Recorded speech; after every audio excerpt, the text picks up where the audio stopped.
podcast. This is the first 40. It is I, Puma, along with Black Thor and Ice Water. Ice Water will be with us momentarily. We go to our overtime show. We do 1 hour and 30 minutes of the show. We'll have our NFL picks there. I had to remind the guys last week or yesterday that I won the AAF football challenge. What league was that? Flag Football League? Well, how you doing, Black Thor? I'm doing well, man. How about you? Great, man. Let's get down to business, bro. Let's get down to business. We're going to talk about Ezekiel Elliott. And one of the things that I wanted to point out with Ezekiel Elliott, man, I was talking to a buddy of mine who's a Cowboy fan out of Detroit. And he was kind of mad that Zeke was holding out. And I'm like, no, man, Zeke's doing the right thing. He has I guess he made a little over $6 million a year. He had 2 years on his contract. And for running back years, that's not – I mean, that's a lot of wear and tear. And the Cowboys use him about 35 to 40% of the time on offense. So I'm like, he's striking when the iron is hot. He should hold out. And he won. Got a extension 6 years, $90 million. But I want to get your perspective on what do you kind of see in the whole process of this going on with Zeke signing with the Cowboys? He really brought the Cowboys down to their knees, man. Because to me, if you gave him basically what he wanted from a Cowboys perspective, there was no need to wait 3 or 4 weeks to do all this. Right. There was no need to wait at this point to bring him in with all this drama. That's what the Cowboys do. They like to play with drama, but they didn't want to act like they wanted to set the market for running backs. But you hit a very vital point, some vital points where Zeke knew he was coming to the point where after his next 2 years, they was going to probably franchise him, which was basically franchise him for 2 years, and they probably got rid of him. So he used the leverage he had to basically garner the deal that he has. And I like the way he played it. I like the fact that these players now, basketball and football, and I think football is starting to take a cue from basketball. You got to basically, use what you have, understand the business at hand, understand how they basically use you, and use that to monetize to get what you need. And that's what he did, man. That's exactly what he did. I just think from a Cowboys perspective, if he's going to pay him this, why not bring him into camp sooner? Why not? Why go through all this and basically give him what he asked you from the start? It made no sense to wait 4 weeks to battle and drag it out and make all these dumb comments. We're not going to set the marker when you actually did. So I'm happy for him. I'm a Giants fan. I'm happy for him. He's a young cat, $50 million guaranteed. Let's just hope this doesn't change him into being – yeah, that's the only thing at this point, man, because $50 million can make you a huge, huge idiot. It just can. So he has that in his bank. The other thing, Ice, and I want to welcome Ice Water into the conversation. The other thing, Ice, is that I think I think he did the right thing, and holding out and getting as much money as he could, guaranteeing the $50 million. But it also gives you insight on how Jerry Jones and the Cowboys really feel about him. And so I would be kind of like, okay, you kind of use me as a property. You really didn't think too much of me, and we had to haggle this and really got to the based on how you really feel about me. I'm an employee. I'm not your boy. But Ice, what I want you to give me kind of a snapshot of what the Cowboys went through and Zeke Elliott went through in the process of getting to this particular point where I guess he's going to play this Sunday. Yeah. Well, you've heard it from a lot of different sources. I can only tell you from my perspective as a fan, but also too as a real analyst that really looks at it from a different perspective too.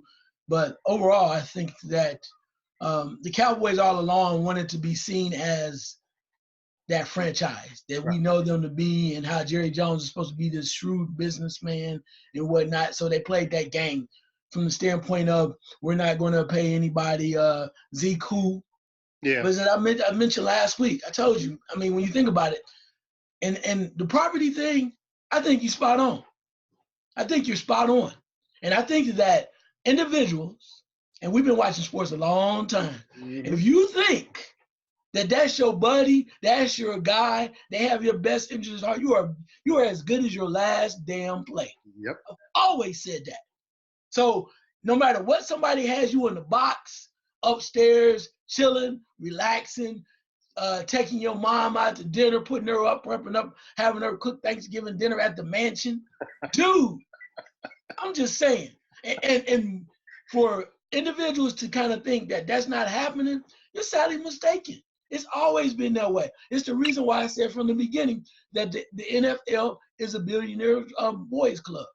They make their own rules. They decide what they're going to do. Jerry Jones rides with the cavalry. He's right there. Getting back to Zeke, though, so granted, they might have treated him like a piece of property. That's why it's important for the players to get your money.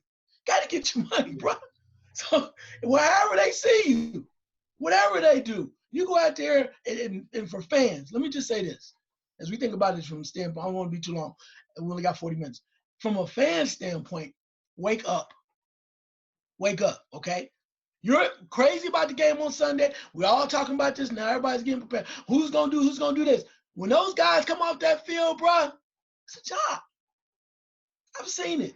Yeah. They go come from the locker room. Fans like, man, that's a damn shame they called. They like, they ain't worried about that. They go with their families. Count their money. Right.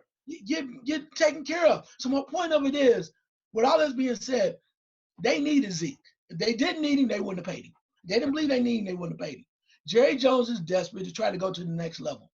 Granted, you say, well, they get somebody else to do whatever, but Jerry Jones knows deep down in his heart the best chance they have is with Ezekiel Elliott on that daggone field. People might dispute that, and that's fine. They paid him, didn't they? They paid him. Yeah. I agree. Their best chance of winning was Zeke. I mean, he's like 35 to 40% of their offense. It reminded me of a guy that was here years ago that wore number 22 for the Bears with Cutler. As soon as he left, you saw the real Cutler, and you saw how Forte was like the backbone of that offense. And I kind of looked at that same kind of situation with the Dallas Cowboys. It would really expose Dak Prescott if Zeke wasn't back there. And we saw that when he was suspended last year. Ice, I want to stay with you on this. ISO Joe, man, you saw him in the Big Three. Their team won the Big Three. And now, who should he go to in the NBA? Because I always like ISO Joe, especially in playoff time. When you need a bucket, that guy is automatic buckets. What team should he go to in the NBA, man? Well, I mean, they're talking about the Nets. Dallas can always use him. You know that. Black guy his sunglasses on so he can see. Yeah. That spotlight must be too bright for him. He's used to being in the dark where he can be hiding and say those little things. Anyway, but now that it's been brought to light. Anyway, I still got you, baby. Just because we on camera, I really got you now. Anyway, but getting back to your point. I'm thinking Atlanta, of course, because he played there before.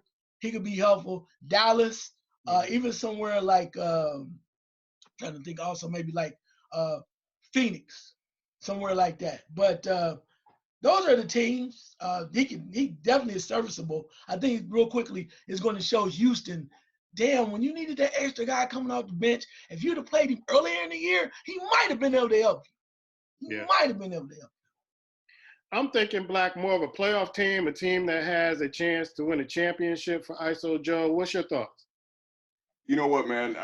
I commend you too, because you two do a lot for the Bengay players that just want to keep playing, keep getting money, and that's why Golden State is Golden State. They go find G League players that they can bring in on small contracts throughout the season and let them contribute. I love Joe Johnson. Don't get me wrong. Carmelo Anthony. It's time for them brothers to wrap it up, man. I'm sorry, man. I can't even think of a team. If you want to put them in Houston, that's fine. But at some point, we got to watch these old soldiers go move on, bro.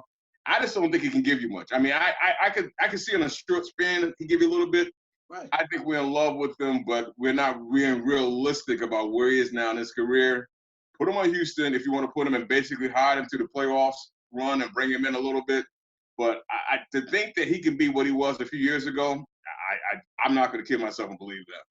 I agree with you, though. I think you're absolutely right. When I say you bring him in, he's not going to start for you. 25. He may not be a major contributor. Yeah. But you mean to tell me he can't help Dallas? For real? But who can't help Dallas, though? I'm just saying. Dallas Mavericks is a place where a lot of players go that can, kind of go. But my thing is, I go back to what I said about Golden State. Golden State tend to find these younger players that come in and fit in their system. And I'm surprised other teams haven't picked up on that. They keep getting these older guys, retreads, and it's good in a sense for the older players that can hang around. But I would think they should look a little for what you could probably pay him. Go find someone, give someone else a chance. Joe Johnson had his opportunities. He just did. Now, I would like for him to be on a team that can maybe get him a ring.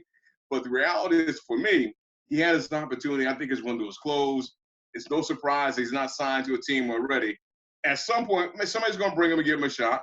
They was talking about possible the Nets signing Carmelo, which I think would be the dumbest mistake it is. And if they do sign Carmelo, the GM at that team needs to just walk out the door because you have no job, bro. You letting Kyrie Irving and Durant run that team. But here again, I call these Bengay players, man. What's that cat that's still playing that came in the league about 1975? Vince Carter. Vince Carter still can ball, man. Vince Carter can still ball, bro. Right. All right. In your mind, Dirk should still be starting for the Mavericks. No, I can't speak for Dirk. I can't speak for Dirk. But Vince Carter can still ball, bro.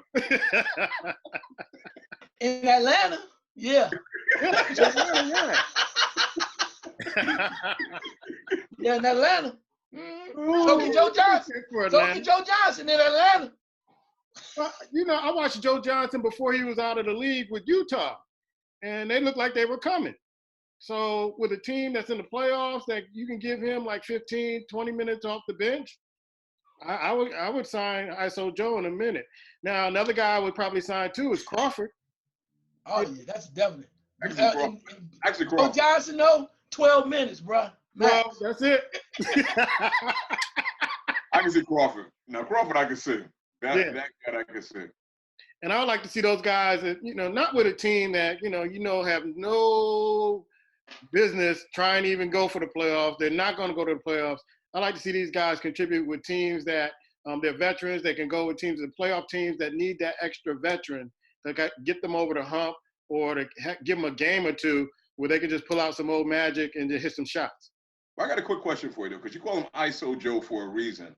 Has he been that type of player to basically elevate a team that he's on, or he's kind of elevated his play? That's the question I have about ISO Joe. One of the things I always liked about ISO Joe is that when you need a bucket, you know, he's right there. I mean, when the team is kind of stuck on offense, you can get the ball to ISO Joe. He can go one-on-one and get him a bucket. You said the point, bro. Right. I see what you're saying. Yeah, and that's probably part of the reason why he's not in the league, because that one-on-one stuff, that was good 5 years ago. That's not the current NBA anymore, man. It's just not. It's not that one-on-one, stand around, watch him go. Carmelo's another one. That one-on-one, give it to me, you need a bucket. We you know, the fans don't want to pay to see that anymore. And, you know, it's not the basketball that's really exciting anymore. Right. We'll stay with you on this one, Black. The Team USA, we saw this coming years ago. We saw this coming back with the same.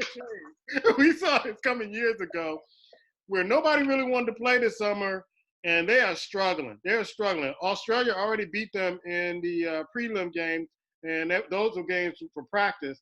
I don't think they're going to get out of this unscathed. They might not even medal. They went to overtime with Turkey, and you look at that roster and you go, man, they're in big trouble. And Pop has to be shaking his head like, I thought I would have a better team than this to work with to contend against all these countries that, you know, have professional NBA players on them that are just rocking the U.S.'s world. What do you think about the U.S. team? First, I feel sorry for Pop because he had to stand back and watch Kawhi Leonard win a championship with another team that he basically groomed and prepared, and he had to ship out, didn't get along with. And then when he really should probably be somewhere sipping a colada, you take these cats to a foreign country, foreign land, and you don't have much of a team. He's a great coach, a hell of a coach. But at the same time, it's time for the NBA and these players to stop participating in this. It's a joke, in my opinion. It really is. You got to realize these other countries, they're taking basketball serious, too. They really are. And even if you win the gold, so what? You should. It's one of those things. If you win the goals, you should win the goals. So I just don't get it, man. I think it's time for them to start just throwing this mosh-tosh together of these players and trying to run over there. And all this, to me, comes down to the NBA from years ago with the Dream Team. They want to always prove that they're dominant. That's all you want to prove. We know you're dominant. We know that when it comes down to basketball, you're the dominant force of this country. You ain't always got to go out there and spank people by 40, 50. Send some young cats from college, let them get the experience. Even if they lose, let them learn, let them get some experience, let them grow. prepare them in a sense to come into your league maybe a year later instead of running around these guys that going out there really just basically trying to improve their brand. It's not playing basketball. I stopped watching it years ago. I thought it was a disgrace years ago when Charles Barkley wrote them basically elbow someone. So from that point, I was just turned off from it. I've never really kind of got into it. To me, it's not real basketball. It's more a display. So if they lost and came on with basically a bag of dirt, I would stand up and cheer. Ice Water, what do you think about the U.S. basketball team? When I looked at the roster, I was a little bit surprised. I looked at Lopez. I'm like, and I looked at some guys on there, and I was like, the one name that I thought would really help them, and I guess he turned them down. I would like to see him on there because he can still improve his brand, as Black Thor said, but also we could rise the team up a little bit. I was hoping Damian Lillard played. Yeah. Because the way that he played in the playoffs shows that he's good, but he needs to go to another level. And I thought this would be an opportunity for him to be a leader. And when he turned it down, I was like, okay. And I started seeing these other guys turn it down. The other thing, too, I'll say is I think I like Popovich as a coach, but I think he hasn't had the right roster. And when you look at this roster, it's more blue collar. You really don't have anything exciting. You have a couple guys, okay, the whole Boston squad. But it's showing to me that all these guys you wanted to praise, we say, wait till Kyrie leave, they're going to take over. You're kind of seeing like, I don't know. Because that team needs some leadership right now. You have, the kid from Utah. A lot of questions. All I'm saying is this. That blue-collar team, the way that they're playing right now, they're missing something.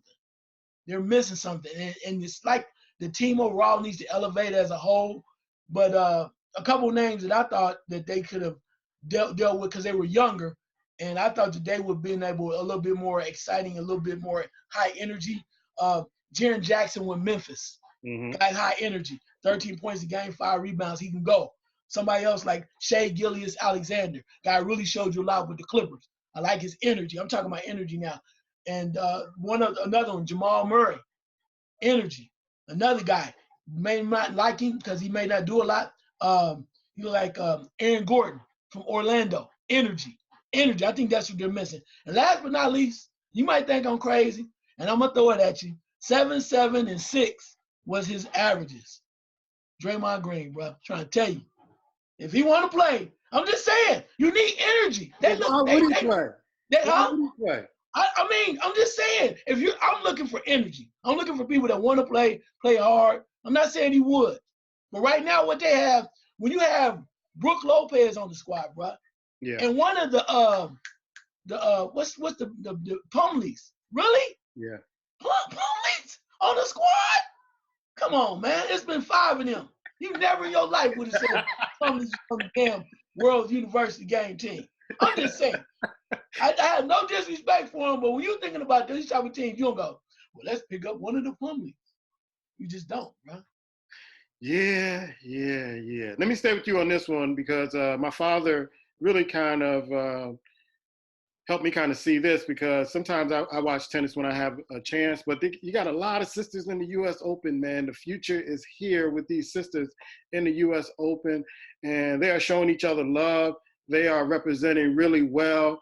And D.L. Hughley, I put it on when Black Men Talk page, had a something to say in the GED section of his show that I put on the page, and he was saying, hey, there's a lot of black girl magic going on, Ice, but you got to thank their dad for getting Serena and Venus into tennis when everybody laughed at him, when you had 2 young ladies coming out of Compton, and he said Venus is going to be a great star, but that Serena is going to be a superstar.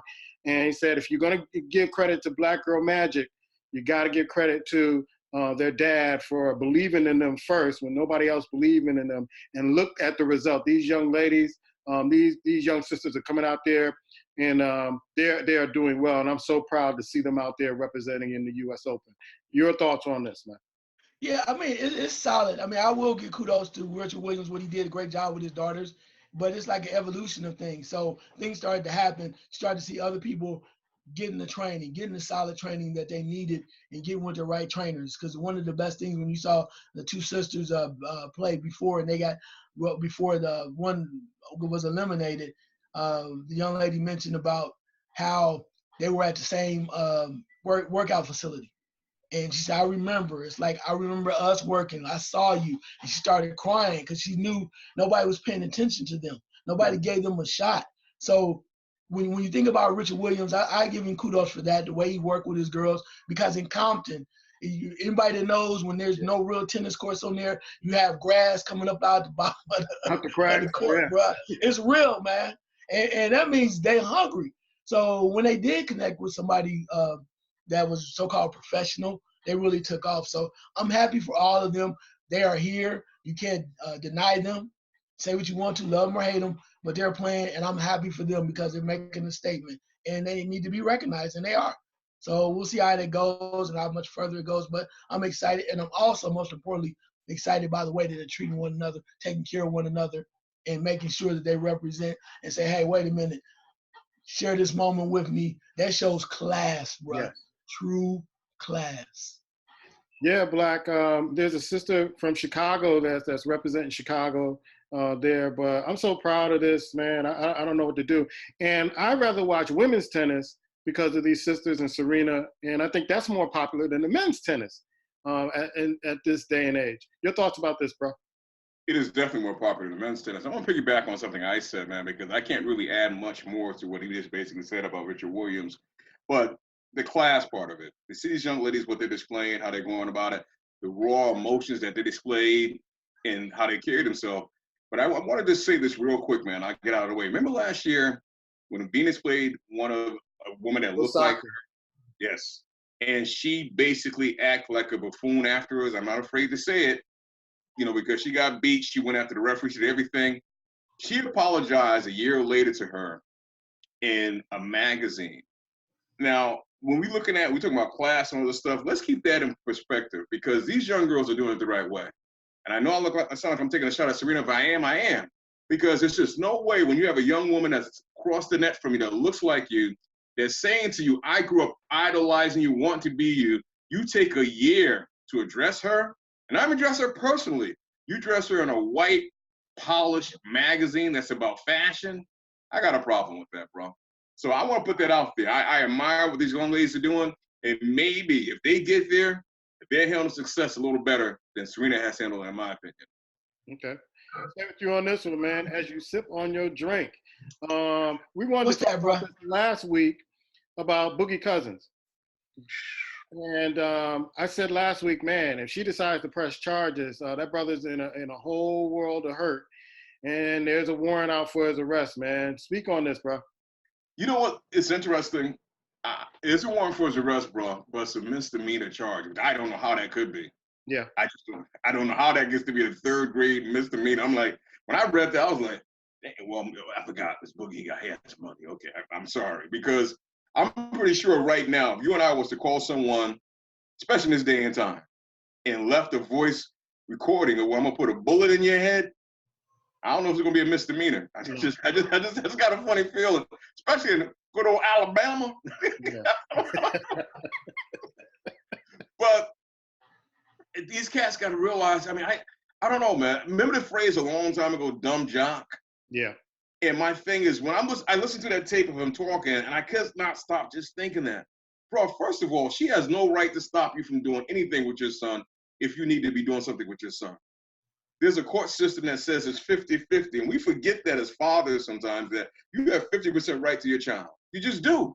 So if she's not allowing you to basically take your son, you should have that prepared a long time ago. Calling her 2 nights before I'm talking about putting a bullet to your head shows your ignorance, in my opinion. And I'm listening to the tape and she's laughing, which says to me, she know how to push. Yes.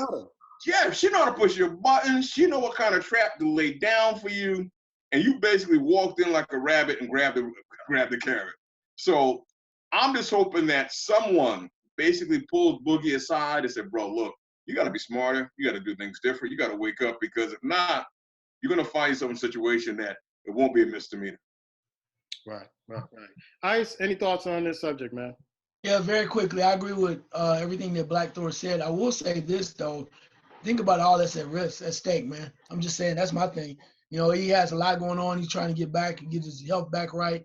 He's looking for that other deal if it comes down. But you have a lot going on, and whatever's going on with the baby mama, I mean, it is what it is. As you mentioned about the 50%, opportunity to share with the child, but deal with it, man, because she's still at your disposal in regards to, you know, she's going to need money from you. She needs to get along with you. So he really has the upper hand to a point, and I think that he just needs to realize where he's at, because unfortunately he can't be that regular guy anymore.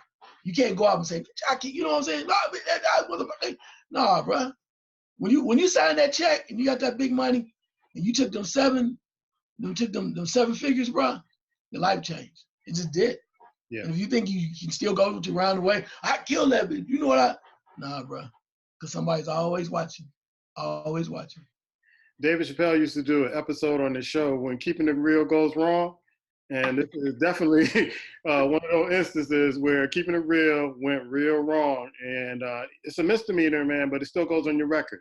And anything you do after this could be more serious. Another story from the Lakers. The Lakers stay in the news just like the Dallas Cowboys. But Anthony Davis had a big say, according to news reports, on getting Dwight Howard to the Lakers. I don't know how this happened. I didn't even know they knew each other. Black, I'm going to go to you because you made the reaction first. Man, I don't get the general managers of these teams. Listen to the stuff of the players. Let the players play.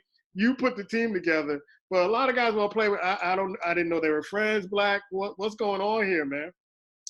Well, to me, it sounds like to me that the Lakers are placating Anthony Davis because, yeah, he's not with them beyond this year, man. So they want to give him, make him feel like he's in power, he's in control, he has some say-so. So I think they wanted him anyway, but they probably knew of some relationship he had with Dwight, so they kind of worked it through that to kind of make him feel empowered and make him feel good about being in the Lakers and Lakers uniform. I don't give a damn if they went to grammar school together. Dwight Howard's going to stink it up on the floor. I just don't care. I don't care.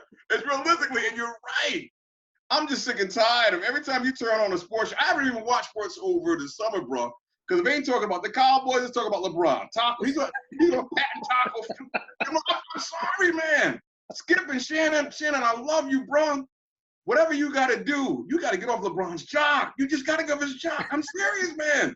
You cannot spend 90 minutes of your day on television talking about LeBron. They're not even playing basketball yet. What's going on when the season starts? I'm sorry, bro. I mean, it's unreal. But the Lakers going to put a lot of smoke out there. To me, wake me up when the season starts and when they play. Because you think, here's the thing that no one's saying I find to be real interesting. Anthony Davis wants Dwight Howard because he doesn't want to play center. Yeah. Why you get scared to get down long bang? I understand this. You want to be legendary. You think about all the Lakers centers that bang. I couldn't wait to be a Lakers center if I had that size I was playing. Yeah. You want to go out there and shoot jump shots? Okay, that's going to work out pretty good, bro. So he wants somebody else down there to do grunt work so he can stay outside and be a pretty boy. Nah, man, that thing might get unhooked this year, bro. Because to me, if I'm a competitor, you telling me you're soft. That's what you're saying to me. Bang him around. Whatever he's on the outside, bang, because he's soft. I like his game, but that's telling me you're soft. I'm not having Ice doing what I could do, bro. Yeah, hire Ice. No, I'm getting down. I want to be the center. I want to run this ship. No, bring him to Dwight. I'll play the 4. Okay, bro. and to me, Ice, Dwight ain't a banger either. Yeah, that's true, but he will get down there, and he's already said that he can check certain people. He let that be known because he wanted to be on the squad.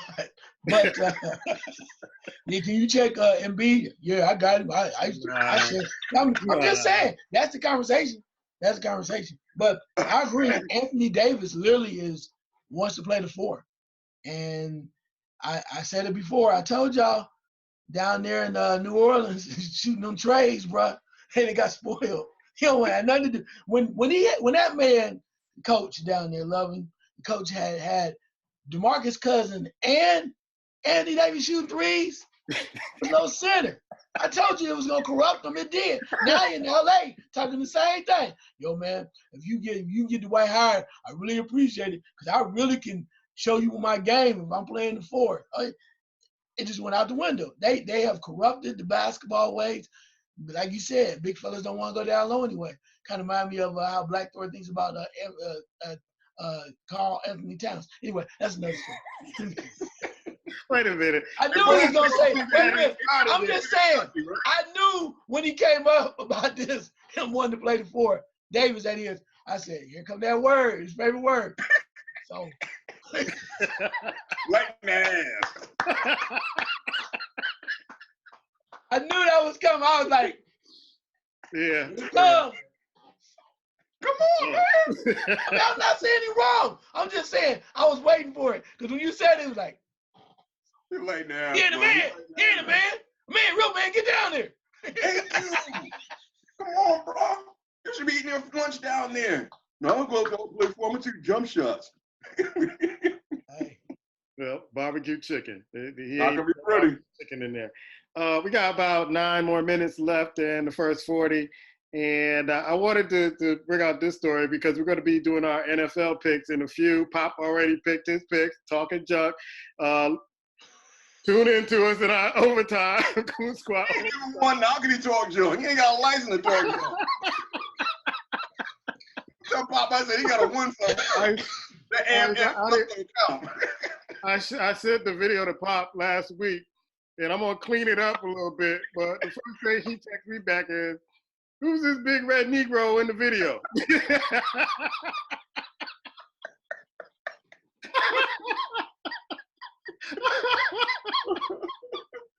Tell Papa they gotta win something first. The surprise, some insider reports say that the team in Washington is not being run properly, Ice. Surprise. We've known this for years, but now, they're not being run properly. Wow, imagine that. Well, they did. They did. Who did they draft? Yeah, that fell on their lap because of the Giants. Right. Well, at least they did that. So, right, but you can at least play this out, and maybe something will change. But I mean, come on, really? And Doug Williams is still up there, right? Yeah, but you got a Gruden as coach, so it's been bad, and I don't know. Maybe it said will work itself out. I kind of doubt it. What is the running back that was hurt and he came back? Was it Geis? Is that his name? Yeah, from LSU. Yeah. I think though, the offensive line has really been struggling. They have not had great receivers, but I think though if Haskins can get a little time and you get some pieces going, I'm not saying they're gonna win a lot of games, right? But they might have something to build on in the future, and I think that's their best bet right now. You just have to say, if we can get some people along, maybe hold Haskins down as much as we can till we absolutely have no choice, and he's definitely shows you the future. I don't know if that's mid-season or whatever, then you go from there. Black, I'm wondering why this story is coming out now, because we've known this for years based on what the owner has been doing, Snyder's been doing all this time. And to me, he's like a little Jerry Jones to me. Why is the story coming out now? What do you think about these inside reports that this organization is not being run properly?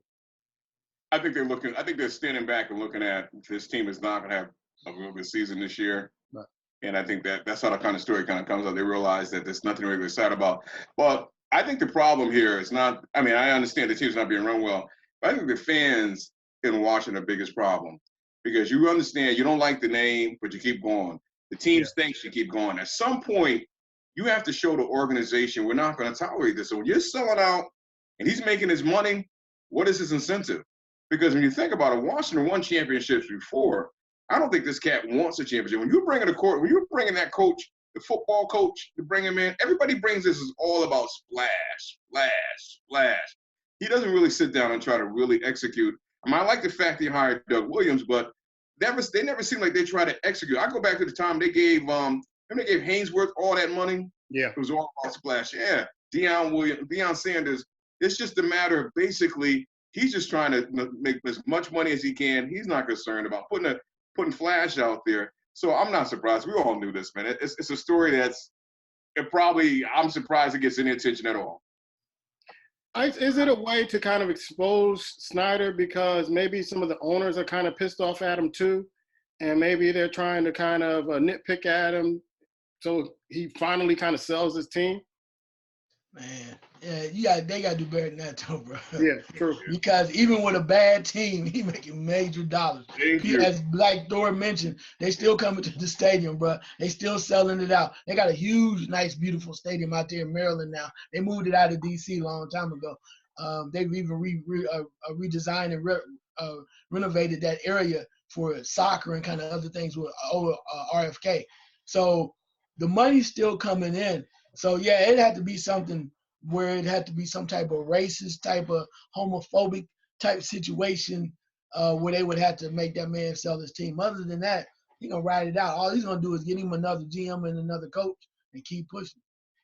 Yeah, I agree with both of you, but I kind of got a feeling that there's some stories that are yet being kind of leaked that are going to be coming out in the near future that really kind of shows the dysfunction of this team, Black. Well, I don't know what type of stories can leak, man. When you see the dysfunction straight on, I don't understand what else can be leaked. When you see it season in and season out, I think if the owners really want him to sell their team, they're more cutthroat than that, bro. They're more cutthroat. They'll put him in a room with a hooker or something like that. You know what I mean? There's ways of doing things, bro. Like Kraft. Exactly. This way. Yes, you ain't gonna just basically say, well, the team is not being run. Oh, yeah, it's time to sell the team. I mean, it's gonna come down to much more than that, but you got to keep in mind, man, this team is making money. Just from profit sharing alone, bro, he's making money. That's not even talking about the gate. The profit sharing he's making alone, why? He doesn't care. He just doesn't care. I mean, he just doesn't care. It's funny because I remember years ago talking to some guys out of Philly, and they always felt like Jeffrey Lurie was really tied to the Eagles, and you saw it year after year. He did what he had to do. He was tied to Andy Reid. It hurt him to get rid of Andy Reid. Right. He made the move, and look what happened. So, I just don't see that dedication from his owner, the way he feels about the community, the Indians. He has no care. He's all about the green. That's what it comes down to. All right, we got about 5 minutes left, Black. And how you going to tease the folks to overtime with the NFL picks or some of the topics with the WNBA? Or I know you're not going to talk about Major League Baseball, but some of the other stuff we have on the agenda. Well, I say you definitely want to come check out the picks, man, because, every year 3 or 4 men go in, but only 2 really come out. I'm not going to say which 2 to come make it. Just don't, for some reason, by 4th, 5th week, some of them just start dropping. It's like fantasy football. They stop playing. So that alone should drive you to check out the picks. Baseball is starting to heat up, so Ice is going to have a serious report. There's some things going on with the WNBA that we can pay attention to and find out. But the picks themselves, man, we've been waiting all summer for football to start and really get things going. So this is the first week, man. The first week, and it's funny because Green Bay and Chicago kicks off Thursday, and I'm not sure NFL was smart in doing this because it doesn't like this game has a lot of buzz to it. It doesn't have that little kick to it. Nothing is exciting about it. And I'm not trying to pick on the 2 teams that are playing, but to me, usually the first game has some little plugs, something going on. And when you overshadow about Zeke getting signed about the first game in 2 days, well, there's something wrong. More people are ready to see Zeke play on Sunday than Thursday night. Maybe that's just my opinion, but that's how I feel. But those ideas, no touches alone, man, should bring you to overtime, man. That's where we really get it on. We kind of shut things down. It gets a little darker. I don't need my sunglasses. We say some things that, because the kids won't be up, that we really just let things go. Yeah, and Chicago's a big deal because usually they have the Super Bowl champs playing in the Thursday night game. And then they just unveiled the Hallis statue and the Walter Payton statue this morning. So that was a big deal. Really 2 good, nice statues. Ice, give a little teaser for the folks in the overtime, man. Ladies and gentlemen, if you are a football fan, you get ready to make your picks. You're getting ready for the office pool. You need some guidance. It is not the AFL, the XFL. This is NFL. I want it. Okay, you did. And congratulations. But look, there's not much money being put down on that. You want expert picks? Come see us. Overtime. Someone's going to take a little step back, relax a little bit. Pops is there too. But we know what's going on. Thank you. Give it up, bro. Yes. Here we go. If you want some real picks, some stuff that's going to get you some money, get your blood moving, you're flowing, feeling real good. Next week come back like, damn, them dudes is on fire. And if we wrong, I'll admit it. Don't happen a lot, but I'll admit it. You can watch the standings yourself. This is pure entertainment in alone by itself, ladies and gentlemen. Come check us out. We got a little something about baseball. Other than that, we're about to get down to the nitty gritty because some other things going on. We're going to give it to you. We're going to break it down for you. We're going to talk about the Browns. Are they for real? Real talk there. We're going to see if the Pittsburgh Steelers are for real. Can't blame nobody else, Ben Roethlisberger. It's all up on you. We have so many things. I'm telling you, you better come get this. I tried to tell y'all last week. Come get it. It's hype. Come get it. I'm gonna cut it off right there. If you want a real record label, come to Death Row. Come to Overtime. No doubt. See you later.